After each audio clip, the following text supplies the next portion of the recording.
Good evening, everybody. Welcome all to this meeting of the Scrutiny, Climate Change and Environment Committee on Monday, the 30th of June, 2025.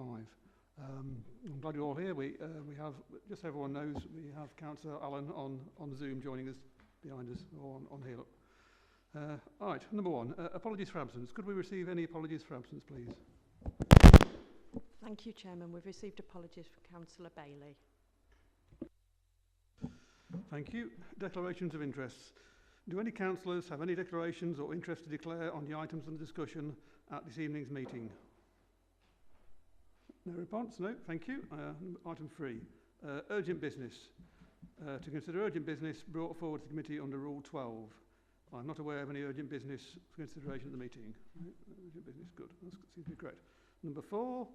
Questions from the public. To receive questions submitted by any citizen of the Borough in accordance with Part 3IE of the Constitution. Questions must be received by 34th of June.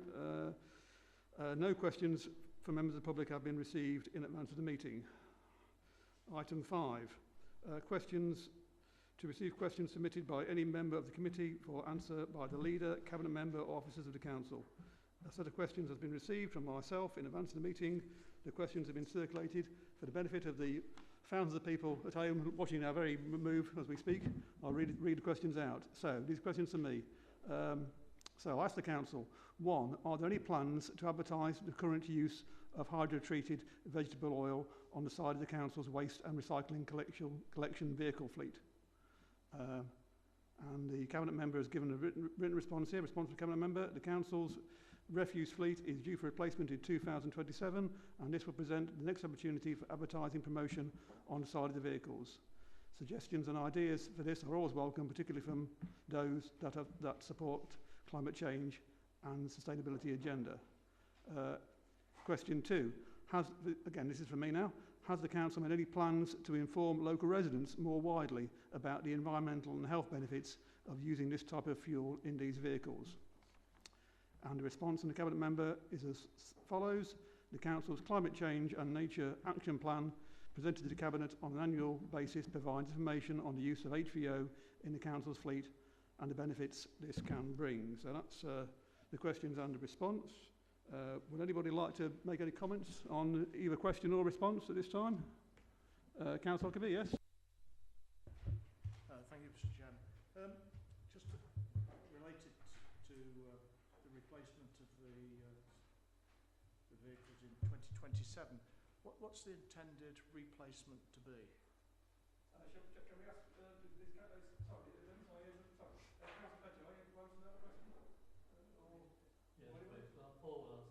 Thank you. If I think about it, well, yes, of course. I'm sorry. Yes, it wasn't. Yeah.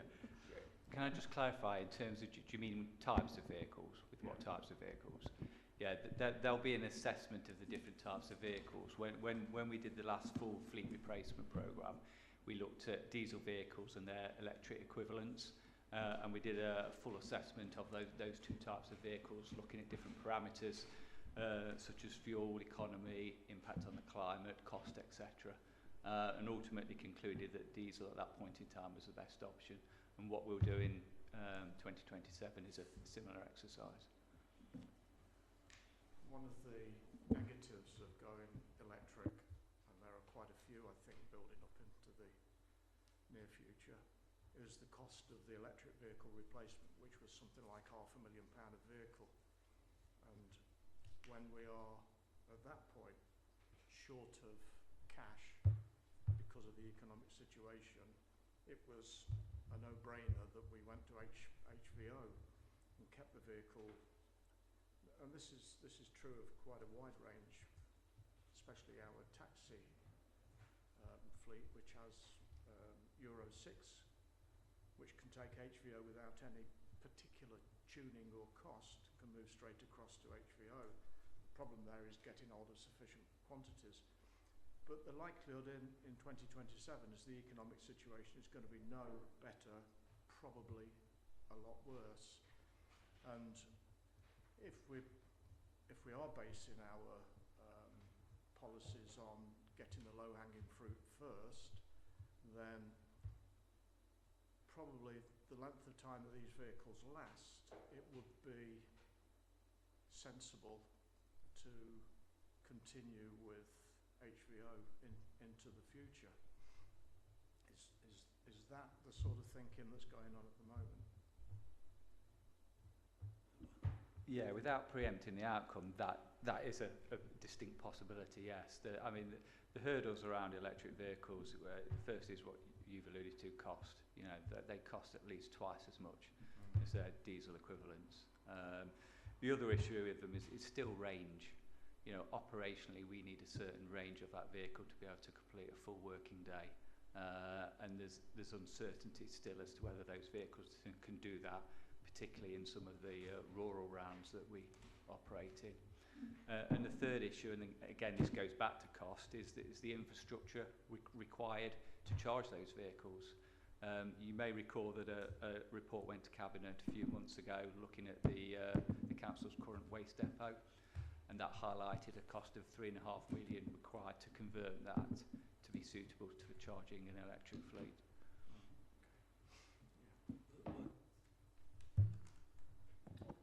Well, the new... Thank you. Yes, please. Pressing button, please. Oh, you're on.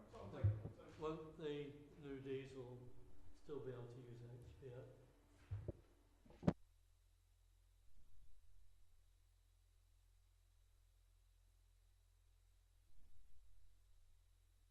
Oops, there we go. Thank you, gentlemen. Thank you, Mr. Farrer and Dennis, for Councillor Fletcher, for the answer you gave me. I suppose I was really sort of thinking it was a good opportunity to advertise the good climate work we're doing. I mean, the last, in fact, the only review we've done so far talked about how the council engages with the community over its climate action plans and what it does.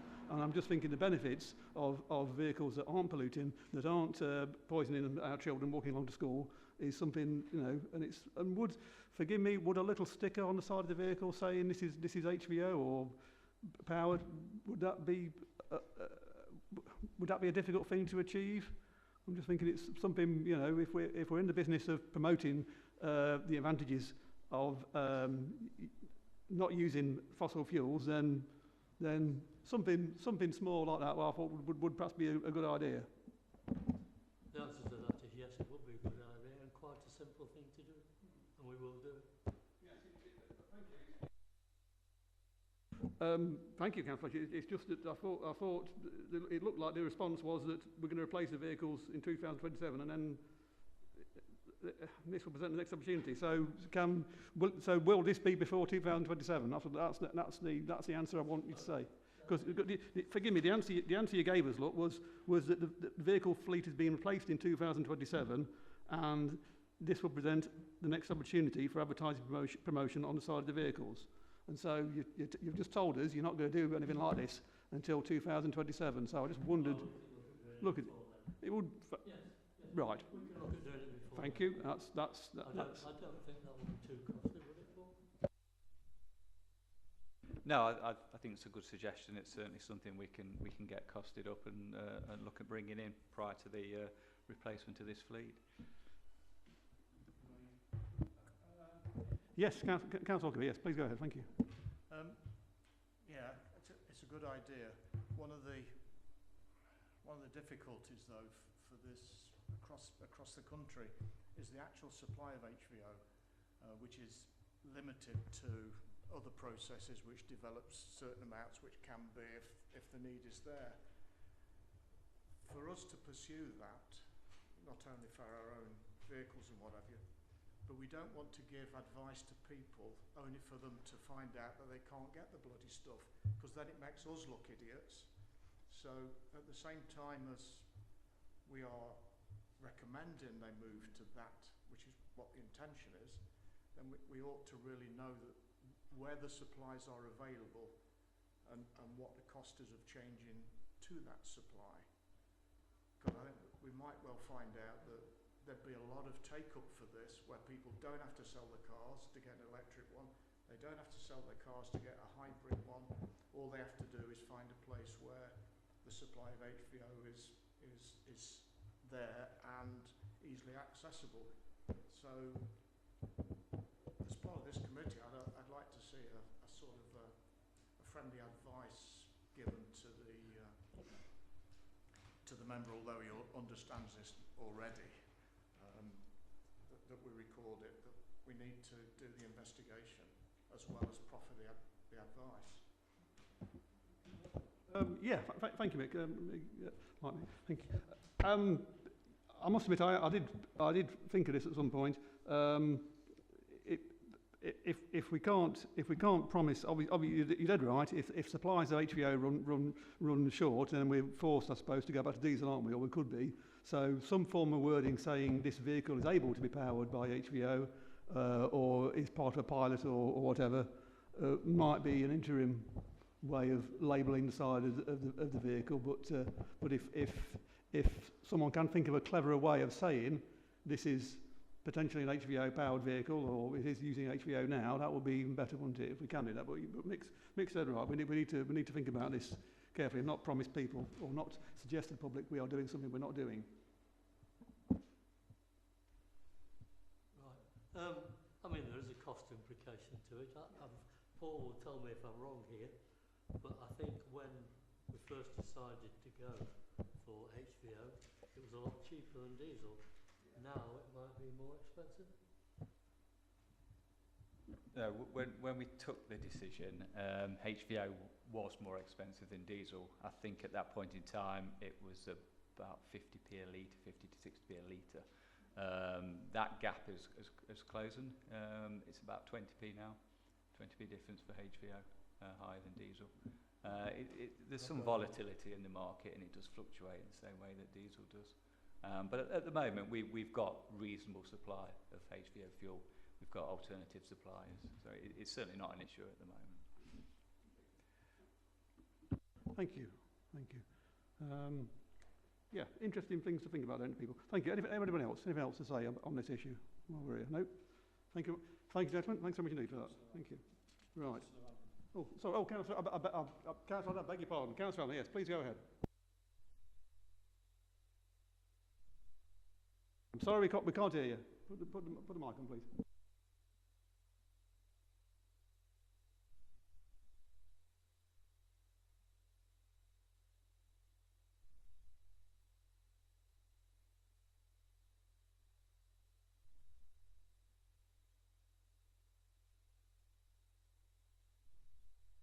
Yeah, they're completely interchangeable. It doesn't need to be flushed out at all. You can literally change from one fuel to the another on the next day and carry on. So there's no cost at all.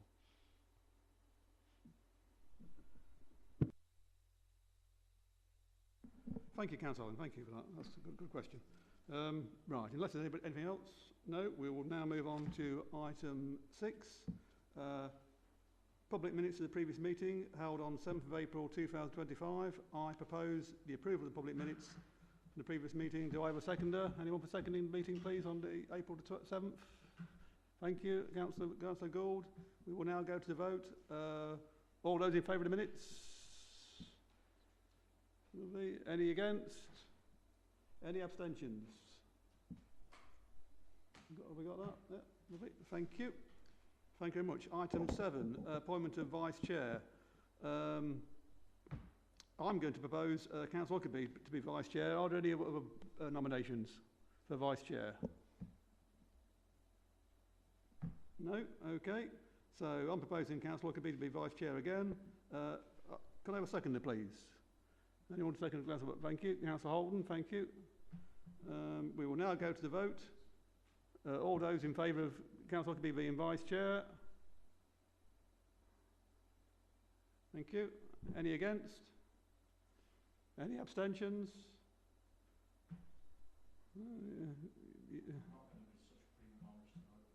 Right, okay. You're allowed to if you want to, but okay, thank you. Right.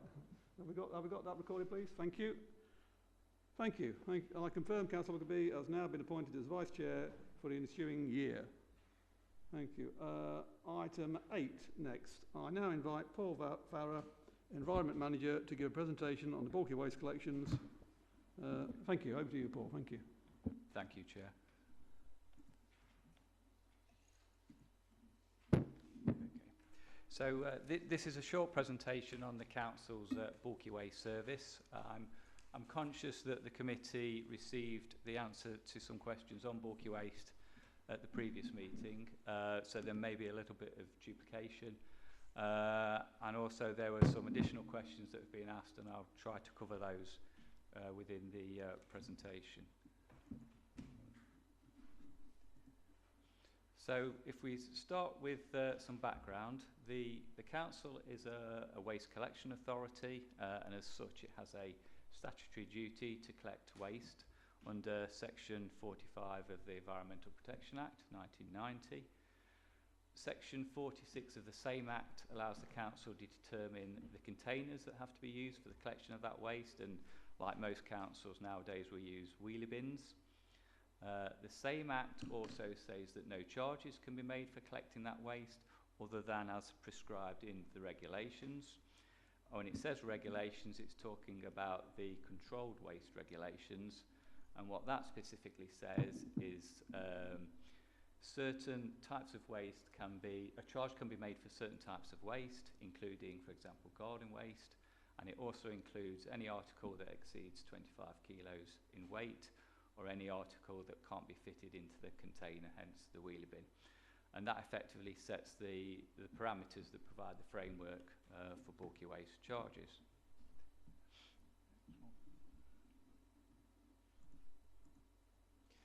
Looking at performance and cost, the cost of the service is included within the council's overall street cleaning budget, which for last year was 1.45 million. I'm sure you'll understand that street cleaning in general supports the local environment. It helps the public perception of a particular area. It can help with tourism. And bulky waste collections themselves can support recycling. The table that I've put up there shows the number of collections that have been made by the team in each of the last 3 years, and you can see that there's been a steady increase in demand despite an annual increase in the charging rate. It equates, the 24-25 figures, they equate to about 37 collections per week over the 5 working days, Monday through to Friday.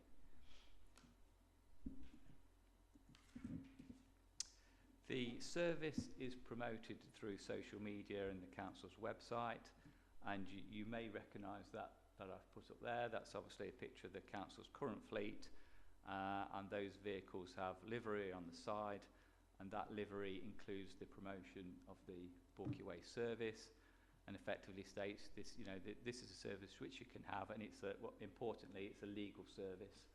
Anybody that puts items out on the highway, that's obviously classed as fly tipping, and that's an offence.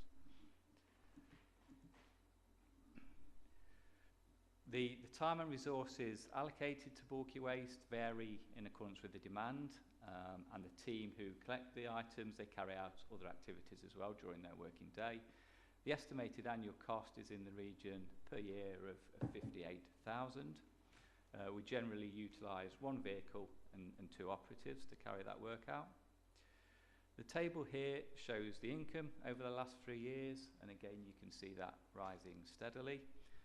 Charges are increased annually by inflation in accordance with the MTFS budget guidelines.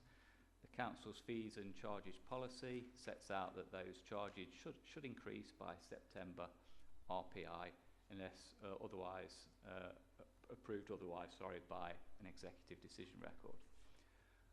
Our current costs are set out there, up to 3 items for £33.55, additional items at £7.83, up to a maximum of 10, and fridge freezers at £22.37 a unit. That charging structure was established a number of years ago, and as I said, is increased annually in accordance with inflation. Charging itself controls the level of demand for the service, and it also ensures that it is at least self-financing. The difficulty with a free service is it would result in uncontrolled levels of usage. The costs would increase significantly, and there would be resource implications. There are, of course, alternatives. East Staffordshire has 2 household waste recycling centres, and people are able to take such goods to those for free.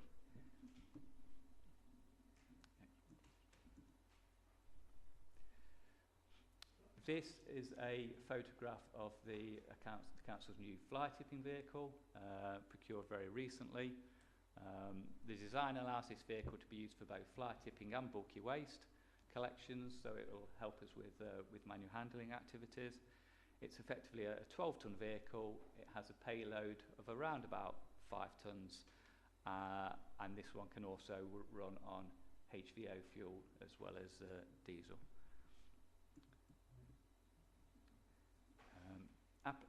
Applications for residents come through the council's website.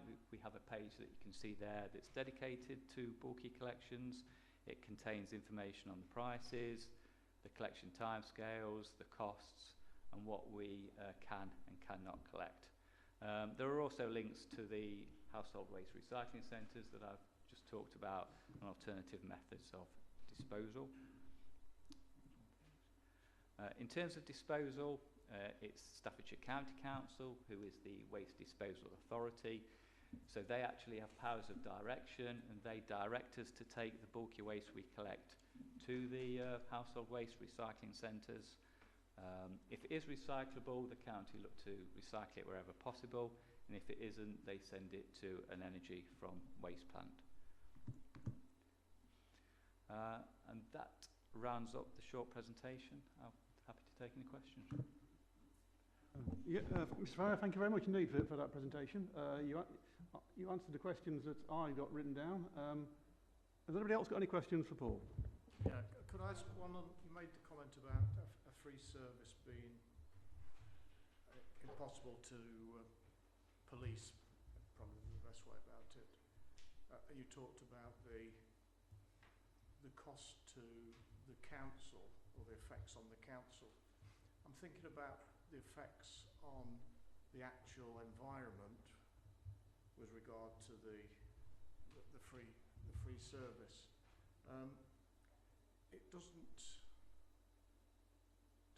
Does it come equipped with the labour to move the items from the property, or does it have to be presented to the roadside?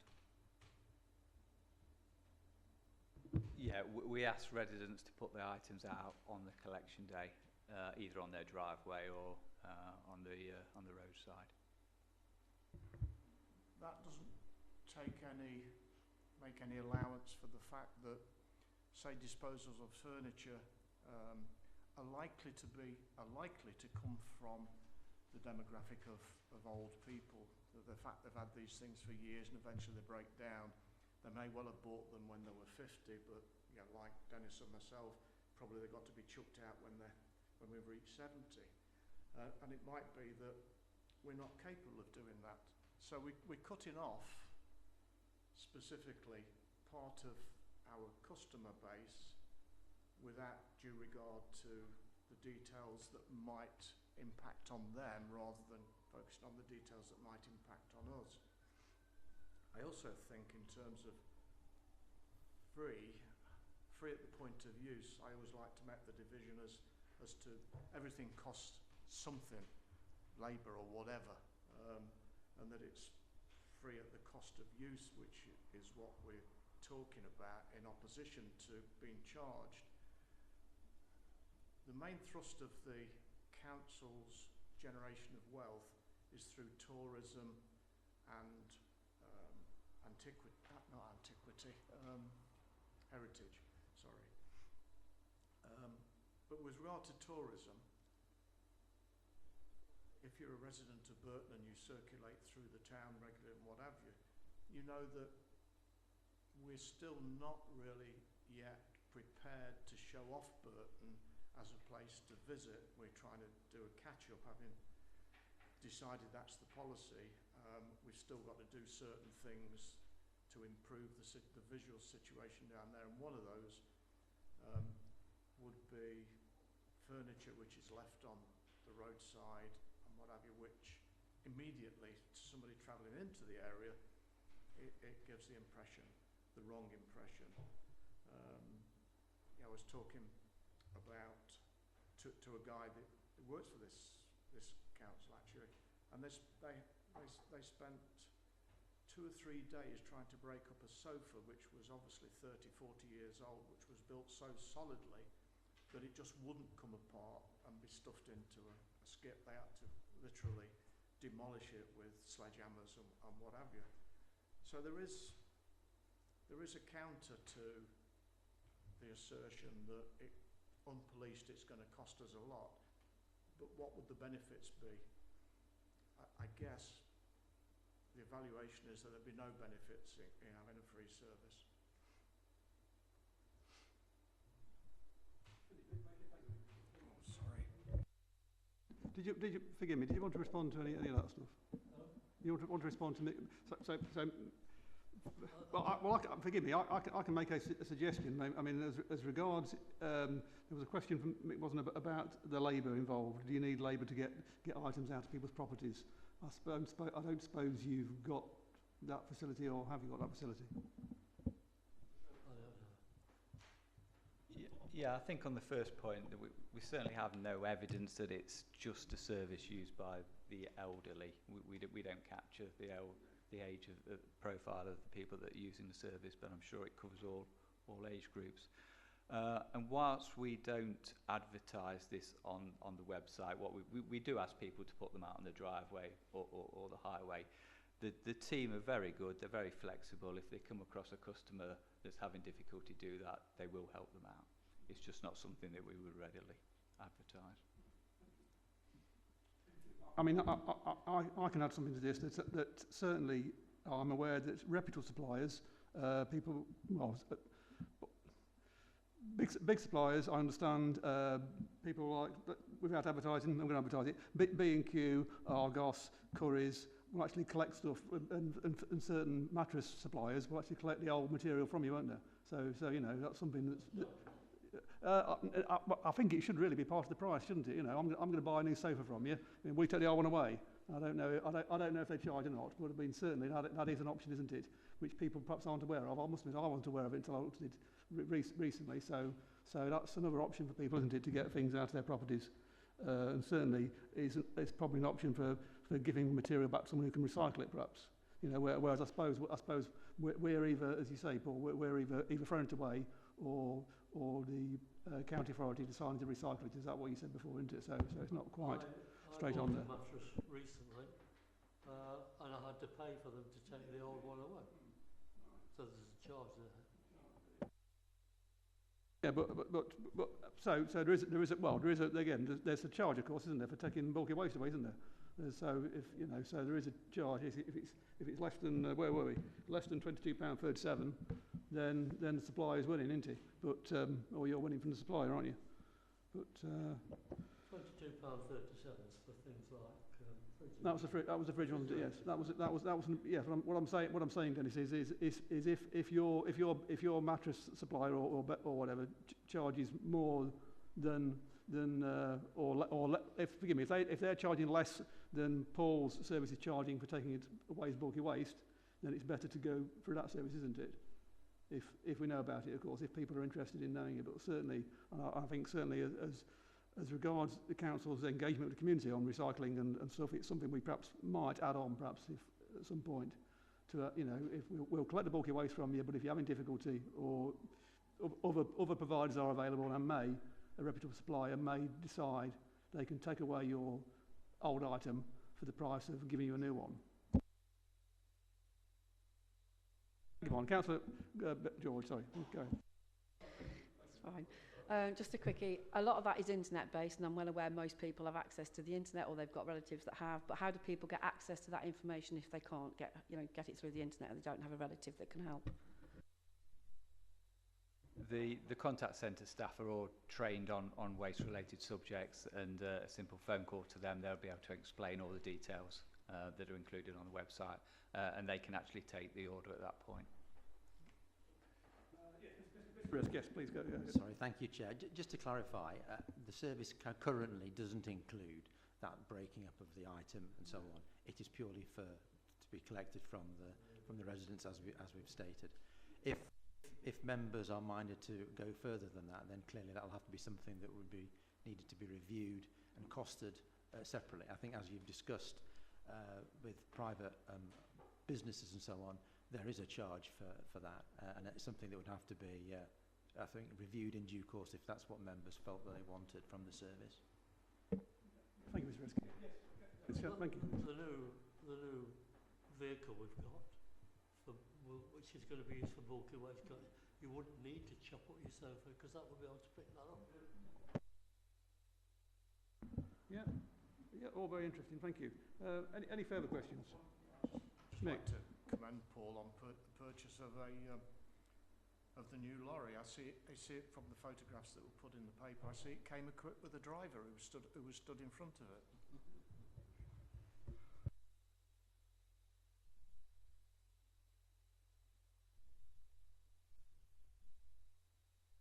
Okay, so I think that's the end of the questions from that section. Paul, thank you very much for that presentation. That was very interesting. The information there is very useful, and you're dead right. Mr. Risk, we may well consider some review on this matter in the future. We haven't got any plans for that yet. We have a review section to come to later on in the evening. At this stage, if anybody involved in that part of the meeting, Paul, wishes to leave, or I don't want to keep you here out of time, but you're welcome to stop if you wish. Thank you. Right, okay, we'll now go on to item 9, presentation on climate change issues in relation to the Council's use of glyphosate. I now invite Mike Overs, Community Open Space and Facilities Manager, to give a presentation on the above. Thank you, Mike. Yeah, thank you, Chair. I was going to run through, there's 2 reports that are pertinent to this particular item. There's the Glyphosate Alternatives and Operational Impact Report, authored by myself in November 2024, and colleagues also prepared a report which was titled Provide an Update on the Introduction of the Citizens' Assembly, which was in March 2024. So I'm going to talk through both of them. I'm going to start with the glyphosate report first of all. So the glyphosate report looked at our usage, so it's worth stating at this point in time we've got 2 areas where we use glyphosate. I mean services when I say areas. My area is in open spaces, and then Paul's waste management for street cleaning. Glyphosate is something that we've looked at in the round. So the report that I authored looked at 10 different alternatives, and they're roughly broken down into 3 groups, and then there's actually a 4th and a 5th group related to that. So we lean very heavily on ID Verdi, or our contractor for this, using their national experience around other contracts that have changed the use of glyphosate. There are other chemical alternatives. To cut a long story short, they are not. They are less environmentally friendly than even glyphosate, and also there are some issues around the risks to operatives as well as they're using them. They're also thermal. So thermal was in 2 different options, which was flame weeding, which is what it says. It's basically a mini flamethrower where you burn off the weeds. As you can imagine, there are potential issues of that with operatives being in the public realm. And then there's foam stream as well, which is another option. And then there's the physical side, mulching or manual weeding, increased trimming or mechanical sweeping. There are different aspects associated with that. We did have a trial with ID Verdi last year where we stopped any use of chemicals on all of our parks and open spaces. That we subsequently paused because of the delay that were caused with mowing and the work that created. That trial we've continued into this year, but on a lot smaller scale. We kept that in Bramshall Park in Uttoxeter. And some of the feedback that we're getting from ID Verdi are if we don't use chemicals, those jobs that are taking perhaps, or would have taken 5 to 10 minutes each month with an operative going around spraying, are now taking 2 to 3 hours because they're being hand weeded. So there are consequences of moving away from glyphosate, which are associated with potential costs and workload for individuals. Subsequently, this report recommended that we develop a roadmap for the eventual reduction of glyphosate. And as part of that, it referenced using the future Citizens' Assembly, or Citizens' Jury as it's sometimes entitled. So with that, Chair, if you don't mind, I'm going to move on to the other report, which is the Citizens' Assembly.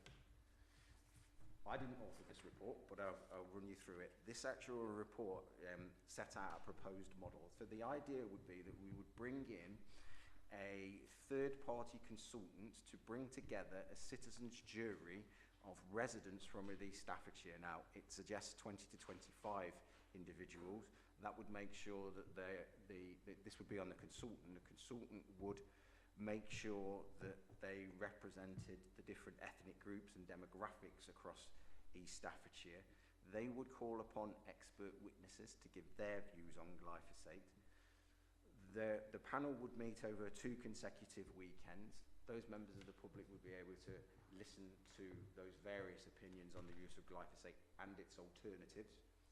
And then they would make a recommendation to Cabinet at the next Cabinet meeting that would follow. Now, Cabinet are then entirely within their discretion to do what they want with that recommendation, whether they accept it or modify it in some way. So the idea behind that citizens' jury is it provides us with a roadmap to go forward and help residents understand the consequences of potentially stopping glyphosate use, because some of the examples that were included in my original report are actually more expensive and less effective, but there is that consideration about reducing glyphosate and indeed any chemicals within our operations and doing that over the next few years, but having that important consultation piece so residents can understand the journey that we're hoping to go through as a council and given their perspective. Thank you, Mike. Yes, very interesting. Forgive me. Have you got anything to say or any information on how, if this committee decided to do a review into this, how would we be able to feed into the citizens' jury thing? How would that work? Is there a way of us doing that, or do we just do our own review as a separate thing? I think I can try and answer that. I'm looking down the line at my colleague James, who's obviously instrumental in pulling that report together. But how I understand it, Mike has mentioned that the jury would provide evidence if the committee were and the report and views were formulated into something that could be presented, then that would be part of the evidence, just as the evidence of the Bramshall trial would also be presented. So I guess we'd obviously need to work with a consultant. This obviously is new for us. It's the first time that this council will have undertaken a citizens' jury, and we are basically calling upon the experience of other local authorities to provide us with the information that we need. But how Mike described it is essentially how it would work. How I see it was, as I mentioned, that the trial that was happening in Bramshall would feed into that. The trial that took place last year would feed into that, and of course any kind of evidence or any documentation that this committee wants to bring forward could also be fed into that process. I don't see any reason why that can't or shouldn't happen. Thank you, Chair. Thank you, Mr. Ross, thank you. Any other questions, people? Any other questions? Sorry, Councillor, I beg your pardon, Councillor, I'm not looking at the screen properly. Yes, go ahead, please.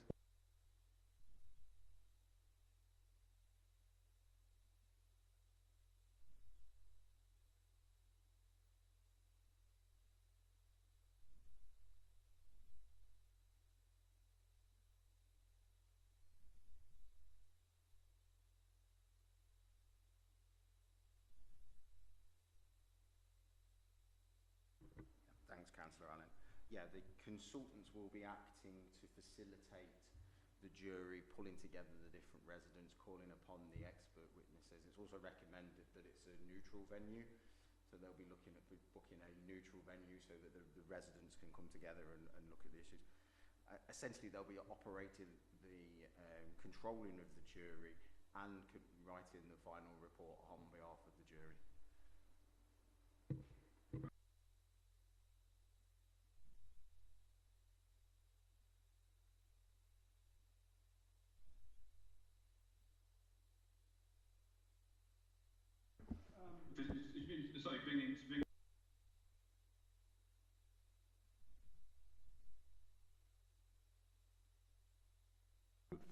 forgive me if I might interject there, is the logic behind this that you're anxious to present a impartial selection thing as opposed to the council saying we want you to go this way? Is that what you're about?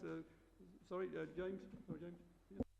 Yeah, thanks, Chair. So I think similar questions came up when we brought the report through previously in March. But it's around the technical expertise on the subject matter as well. So that's obviously a big part of that. When we did some research, we spoke to a large number of other local authorities that had gone through a similar jury process.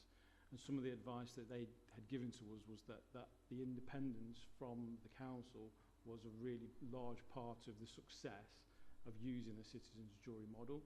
So that was one of the things that was suggested in this outline model, which is to sort of to be confirmed in terms of the specifics of the subject matter at hand. So we'll go through that procurement process. We're in the process of creating the specification for that.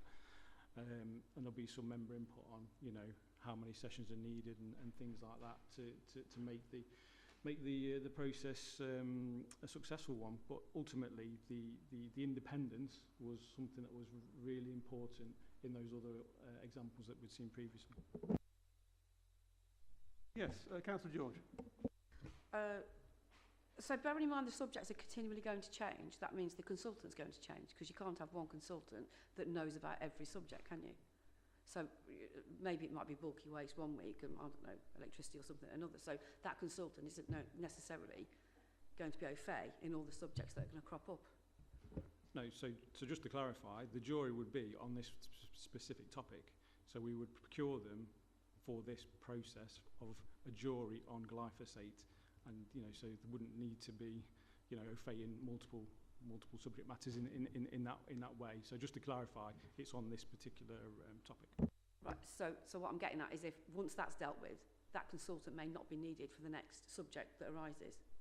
So you will be then going around different consultants at different times. That's what I'm getting at. If another, you know, complex policy matter comes up in the future that we want to use the jury model for, then we will go through a separate procurement process for that. So this would be a procurement for this specific project alone. Sorry, so following on for that, each procurement is going to cost if we're going to have to go out and do it individually. Is that right? In the same way that we procure consultants for any piece of external support that we might need on anything, you know, beyond a citizen's jury. But yes, absolutely right. Thank you, Councillor George. Yes, Councillor Kabir. Yeah. On the point of consultants, can we put to bed the idea that they are extremely costly? For the council to have expertise to the same level as a consultant has, I would like to see a cost exercise done, because in my estimation, the sort of things that we're looking at, the difference, the technical expertise required covers quite a few fields. To have the council to have, and it may not have it in the future anyway, after 2008 it might be somebody else's bag to look after. For the council to actually develop officers who have the degree of expertise to study particularly this one, which is, you know, microchemical attached to health, attached to the food chain, attached to a lot of other aspects. That would cost a lot of time for that consultant to build up his expertise if taken on at a young age and qualified accordingly, or if we brought that in at an experienced level, that's going to cost quite a bit of money. On the basis we don't even know at that point in time whether or not we're going to need that expertise. This one is identified with, you know, the chemical interactions of the effects of in the food chain and the whatever. So we looked at we studied recently the report from that Derby company, Atkins Realis, which looked at the decarbonisation of 4 council-managed properties. I've got no problems with the cost of that. What I have a problem with is if the council admits that it needs consultants in, where all of a sudden does the knowledge of which consultant to pick, right? And then following on from that, where has this instant knowledge come that they know how to write a remit for that? Now, I've said this before. Realis come in, they tell us that it's going to cost £10 million to decarbonise 4 council buildings. That remit was set by the council. They're capable of doing it. They didn't question the remit. What they did was quantified it and gave the time period, 10 million quid over 15 years, was it? At the same time, in Burton, we have several thousand single brick properties which are leaking heat, energy, pollution because we're drawing the energy in using the current level of polluted electricity. If the same 10 million was to be spent on retrofitting these houses to bring them up to the same level of decarbonisation which these 4 buildings, well, we cover 1,500 properties, probably more than that. So the argument that somehow we're at fault for using skilled, appropriate consultants to do the work we can't do because it would be too costly and too lengthy, I think we ought to get that put to bed. Sorry, that's interesting, Mick. Thanks very much. Does anyone want to respond to that at all? Anybody? Well, I don't disagree with Councillor Rockaby on the money spent on something else might produce more carbon reduction than trying to spend millions on the council building. I think we're going to discuss that anyway. But this is a different level. We're talking about a citizen's jury. We just want somebody that's capable of pulling together a group of people of various backgrounds and then be able to know how to get hold of information from the experts, information. We're not talking about a consultant that knows everything there is about glyphosate or everything there is about anything else. I think for a rarity, both of you, both yourself and Councillor Rockaby are agreeing, aren't you, in effect, but we'll stop there. So, no, the principle was, is it worth employing consultants, and that's what we've discussed. That's good. Sorry, I'm aware that, was it Councillor Allen first, or was it? Probably wasn't. Sorry, I beg your... Councillor, I beg your pardon. What was it looking at your screen? You put your hand up a while ago. The question, please. Sorry, Councillor Allen, did you have a question? Sorry.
Thank you, Councillor Allen.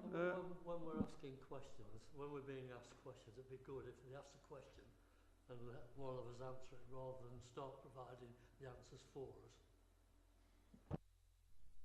Thank you. Yes, Mr. Riz.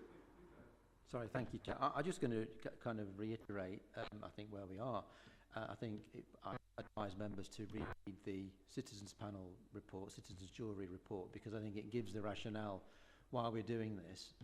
It's following the lead, I guess, of other authorities that have decided that there are serious subjects that they want to look at, and picking up on Councillor George's point, they are few and far between, because they are supposed to be about serious, big subjects, big matters of policy, as James has said. So I don't think it's unusual that we'll be using consultants to support that in that process, especially as we haven't done it before. And there have been consultants being brought on various different projects throughout the council, over the last period. So I don't think that's unusual, as a separate to the political point, which I won't obviously as an officer go into. So really, just to kind of restate the point, it is really about, at the end of the day, the independence of the process.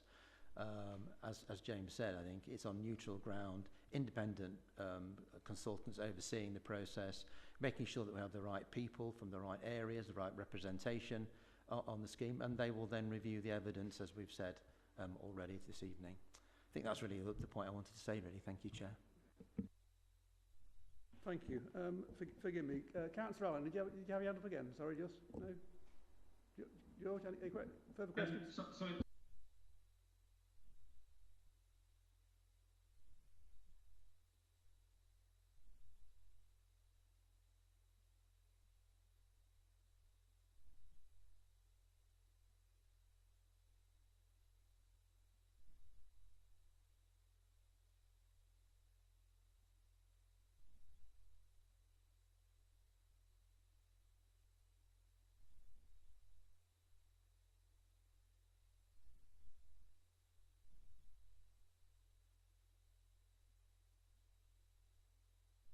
Yes, I'm content that at this point we're not going back on the manifesto price.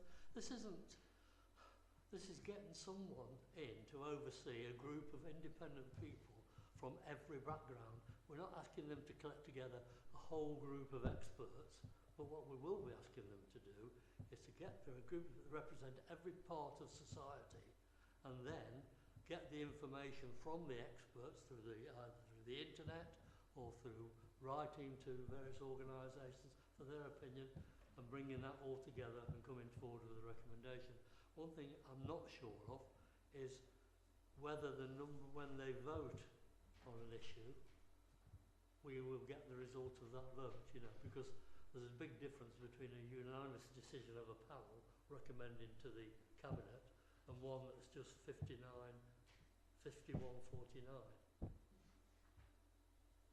I don't know whether we thought of that. Thank you. Oh, sorry. Did you? Yeah, I'd say that isn't covered in the report. I would imagine the final report and recommendations, the consultant may well highlight any differences that members of the jury have got, so that Cabinet get a very balanced view as to what people thought about the topic per se. So it may well be that if there are dissenting voices, so to speak, that the consultant will be made Cabinet aware of that once that's completed. It may not be a unanimous decision. Yes, go ahead. Yeah, we've moved on past the consultants bit. I mean, Councillor George down there started to mention the costs and what have you, but stay away from that, because at the moment we're nowhere near that. What is the objective? What is the objective of the consideration of this subject? What is the expected objective? It's to help us provide some understanding of the use or the non-use of glyphosate and the consequences of that, which are multiple. When you look at the examples up and down the country of local authorities that have stopped using glyphosate, there have been subsequent issues. What we want to understand is what's the impact of glyphosate, actually what are the health impacts of glyphosate, and that's where the consultant will come in. But then there's also the other aspects of, if we're not using glyphosate, what are the alternatives and what impact do they have as well? And it's also helping to make the public aware that some of those alternatives are expensive and would they prefer the council to have an expensive service compared to perhaps a cheaper alternative, which is the use of glyphosate?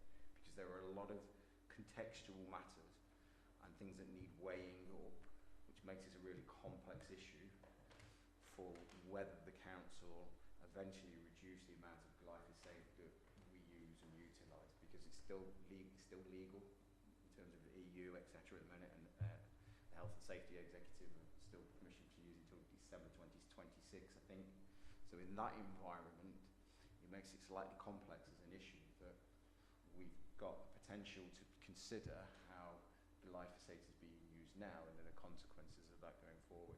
That's where the expertise that we can call upon through the consultancy will help us shape what I've described in my original report as a roadmap, because we need to understand all of those elements and bring people along with us if we're going to go down that route, rather than perhaps imposing something on the public that they may not agree with. And in some cases they may see a perceived reduction in service and an awareness of costs have gone up. So it's quite complex, multi-layered, and something that we really need to consider, which is where this report then called upon the fact that we need that roadmap and we need the citizens' assembly to bring all of that information together and consider the consequences of what that may look like. Thank you. Yes, Councillor Gould. Thanks. It's just thinking you want to bring the public along. We're going to have 20 to 25 people who are going to sit and deliberate on all the information that is gathered. Will that report go public before it goes to Cabinet? Will it be kept in the private, depending on if we've got cost implications in there?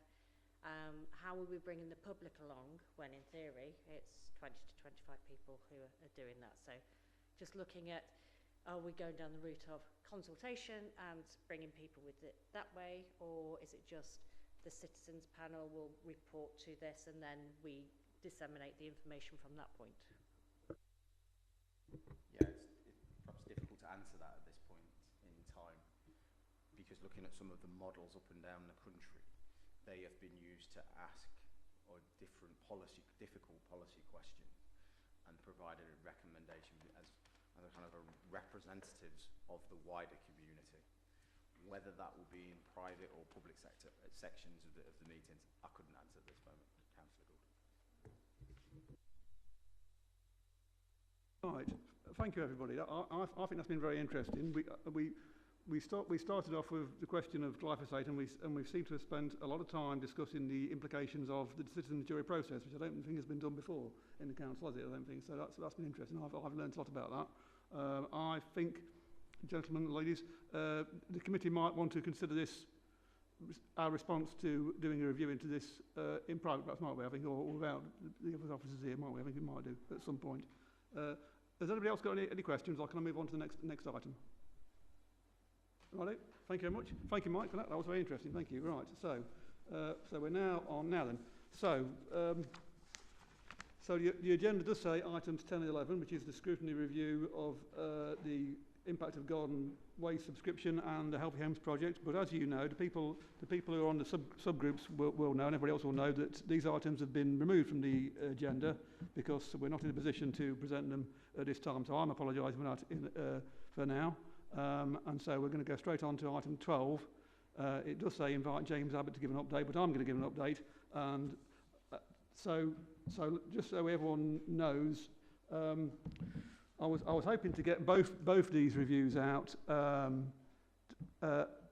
finalised at this meeting, but when I read the officer considerations, which if you're on the subgroups you'll have seen the officer considerations, the criticisms involved in that needed a response, and in the time frame I didn't think I could make an adequate response to them without consulting the various groups, which is why I've finished.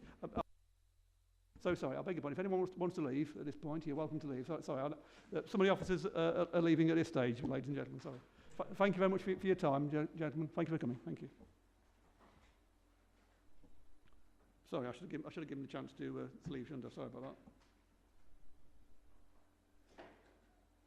So, as I was saying, we didn't have time to digest the officer considerations, the criticisms involved, and discuss it, so which is why those 2 reviews have been withdrawn from this particular meeting.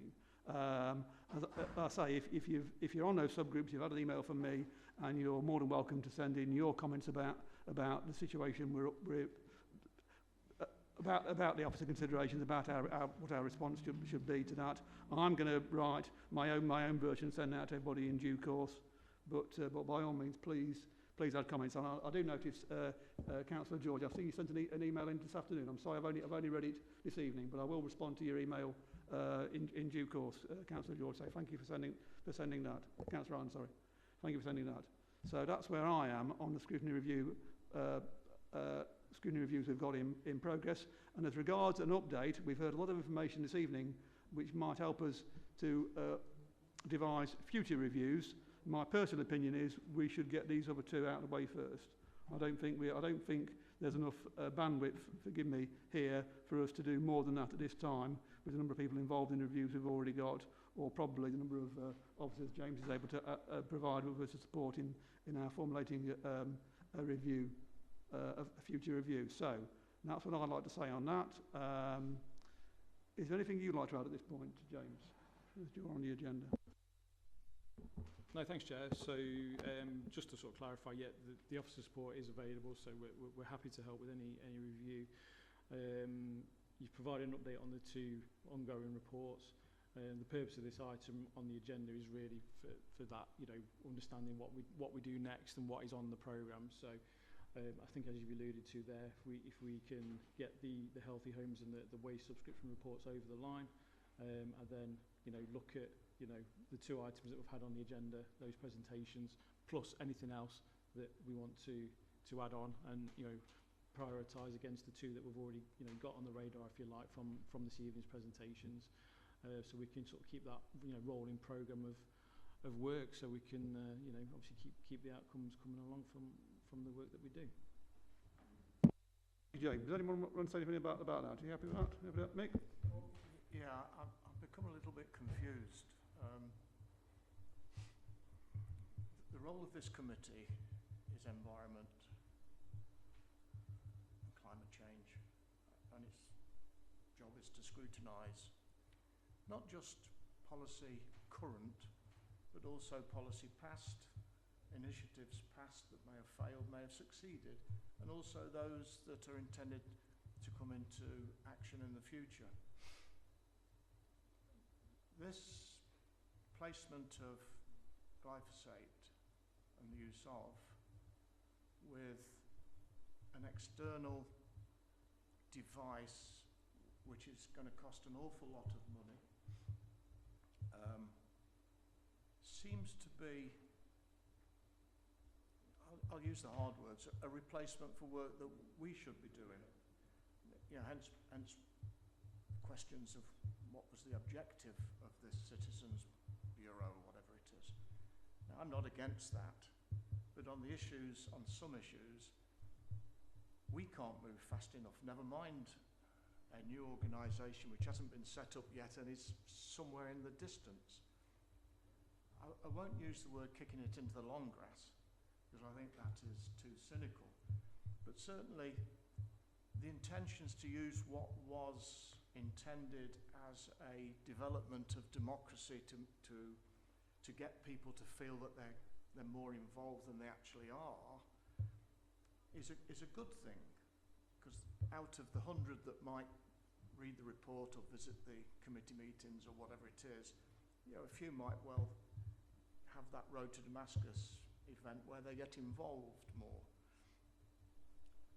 I think there's sufficient evidence out there to know that the subject is confusing, very confusing, and that it's beyond my education or my experience or my skills to be able to pick every report, read every report and pick it apart and say there's a fault there and a fault there. But a lot of the reports that are put forward saying that there is no evidence of long-term damage to humans is based on reports engineered by the people who produce the product themselves. So there's a conflict of interest there, and ask him, you know, what are the devices to be used for the selection of the people that set this up? We know in big politics that getting the right judge in a public investigation and whatever determines what the end result is going to be. There's enough been done which have failed and proved to be falsified. So I feel that, you know, my role has been, I don't know what's the word, diluted to the point where, you know, what's the point of being here? Now, the other point, and I don't know whether I've got everybody's support in this and what have you, is that I'm not in the job of writing a report or contributing to a report only for it then to be rewritten probably several times until it conforms to a nice little situation within the cabinet. I think there's two options. So long as what we produce is legal, what we produce is provable, having it got its results or where it comes from or whatever, correct and what have you, then the cabinet have to they either take it on board and accept the recommendations and rewrite their policy to include it or add it to it and what have you, or they reject it. I don't think there's any other two options, and no more than that. What is the point of scrutiny if this superior body decides that you're wrong and asks you to rewrite it so it isn't wrong in their point of view? That's not scrutiny. If we look at the origination of scrutiny committees, it's wholly concerned with the existence of cabinets. It doesn't appear where committees are made up of all parties that investigate certain things and what have you. There's no scrutiny there. It's done in the actual committee. Scrutiny only comes in where the cabinet structure is adopted as the management of the council. And it's almost as if somebody understood that having a cabinet with such power, you look at Westminster, right, it needed another body to make sure it didn't go too far off the rails. And I think that's our job. So setting up of these assemblies, okay, I agree with it.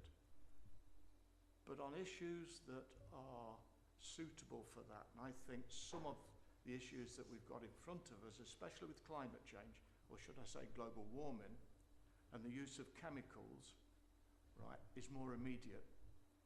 Today, we learnt of a new campaign started to get people to eat healthy foods. Healthy foods are not healthy because the amount of chemicals which is used in their production, the amount of fertilizers, the amount of insecticides, growth hormones and stuff like that.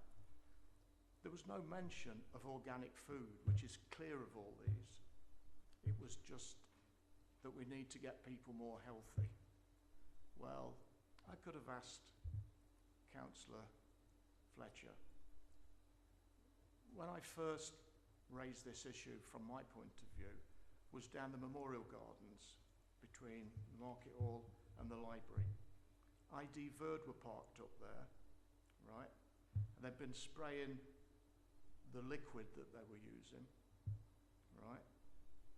And that was the day before this stuff was dead, right? And I thought, bloody hell, that's had a good reaction. But, so I asked the chap who's sitting in the thing having a fag and what have you, that's good stuff, isn't it? He says, yeah, it's glyphosate. He says, yeah, we add something to it that makes it even better. And I thought, well done, and walked off. Just up from there is a London plane tree.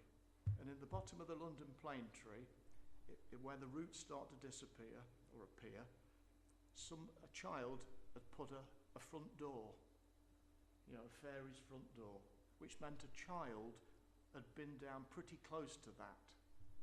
That had been sprayed as well. Now, Councillor Fletcher is making an argument for why this and that and what have you.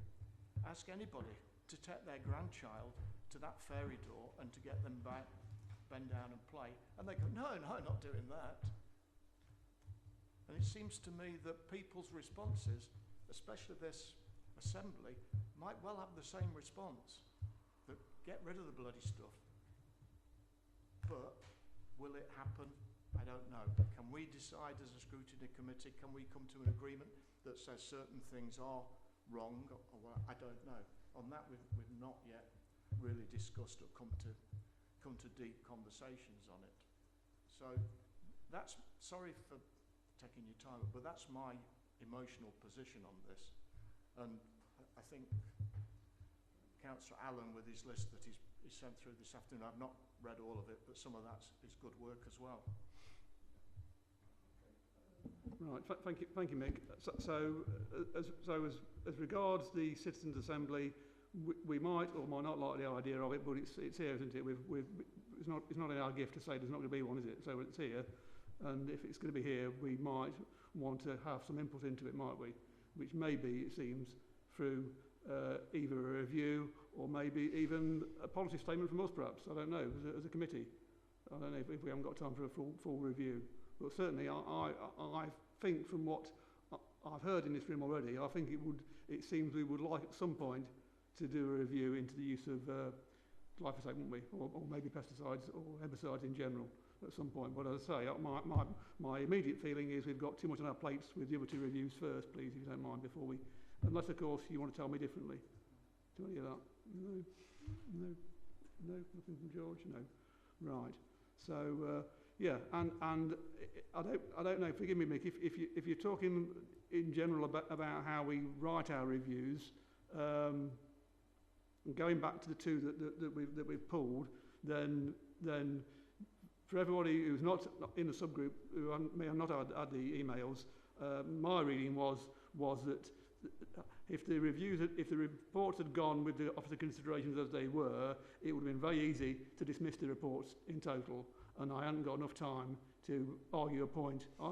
Some of the things I disagree with in the officer considerations, and some of them I perhaps need to do more work on. So I'm going to try and do some more work on it, and I'm inviting the rest of the subgroup members to contribute to that work as well, and see if we can get something that is you see, I shouldn't say the word acceptable, because we should be able to write what we'd like, shouldn't we? But sorry to swear, people. But we certainly we need to get our points over in a way that doesn't lead us open to an obvious criticism, shall I say? Yeah.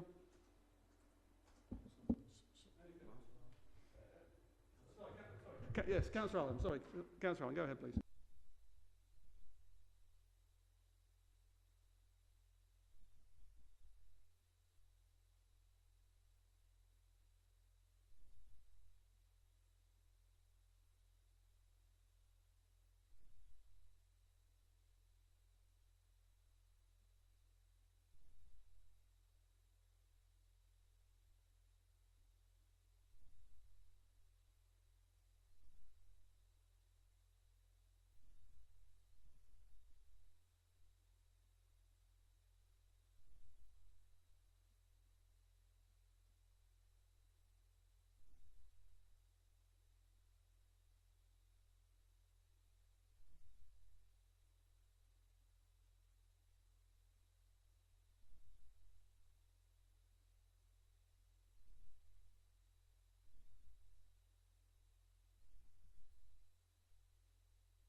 Thank you, Councillor Allen. Right, yes, I think I get the point what you're asking. Yes, how can I put this? I think personally I have to accept criticism with good grace, really. So the officer considerations, as I said, you've obviously not seen I didn't copy you into the report for the Healthy Homes one because you're not on that subgroup. But certainly the officer considerations were such that I didn't think I could fully answer them without coming back to the subgroups for confirmation of how we should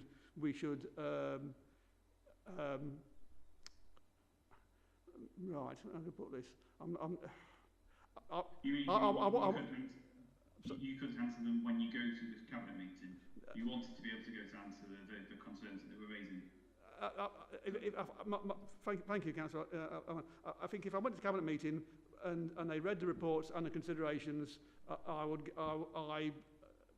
be able to argue my case, but maybe, as is pointed out to me, maybe the report should speak for itself rather than have to be argued for in that way. And I wanted to give the benefit of my feelings and my responses to this to all the subgroups, because it should, forgive me, the report should be from the committee, not from me individually.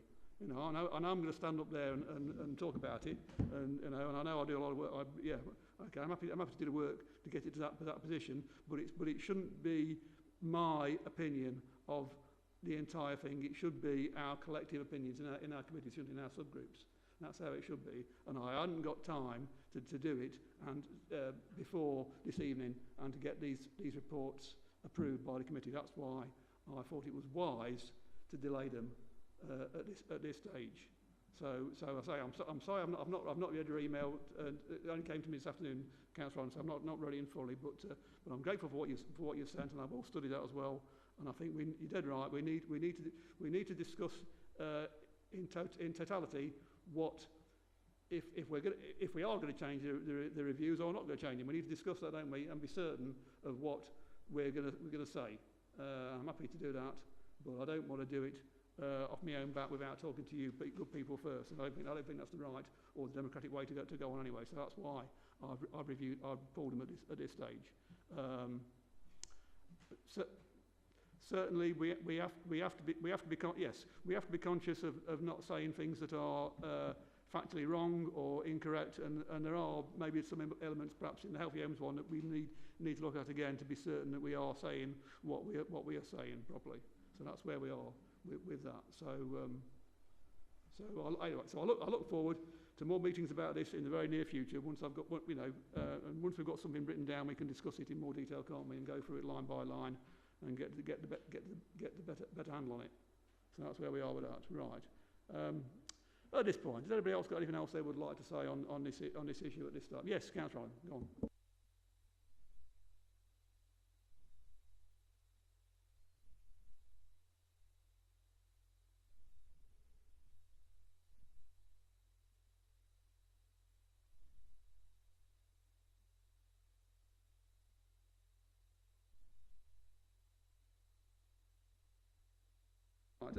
James, go first, James. Yeah, so just to clarify then, in terms of process, the subgroup of, when we use the subgroup model in a working review, the subgroup will, with an officer research support, so we've had officers collating research, the members' guidance, following members' guidance, the members of those subgroups will make their conclusions from that piece of evidence that's provided and turn those conclusions into recommendations.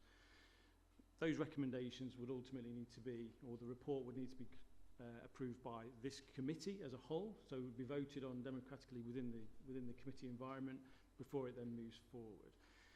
Obviously, as part of that process, when that subgroup have completed their report, the report will be subject to officer review before it goes into the public domain, but not just to clarify, to change those recommendations. It is simply to provide comment on the report. It is to review legal and financial implications, essentially. So then when we come to committee for that vote on the final report, that the members of the committee have the full picture, including the officer comment, but it is at the discretion of the members of the committee as to what those ultimate recommendations are. So we will not be able to essentially change those recommendations, but we will comment upon them. Okay? Once the committee have approved the recommendations, then the chair will take that forward through to the meetings of the pre-cabinet and ultimately the cabinet for them to vote upon.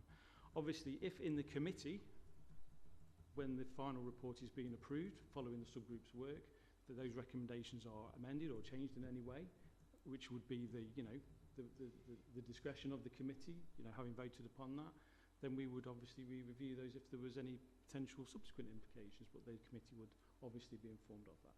So that's that in terms of the process. The cabinet then vote on the recommendations ultimately and accept them or otherwise, and then hopefully they are accepted from a scrutiny perspective, and then the relevant cabinet member or chief officer would then be asked to implement those recommendations. So I just wanted to clarify in terms of the process as I see it from an officer's perspective.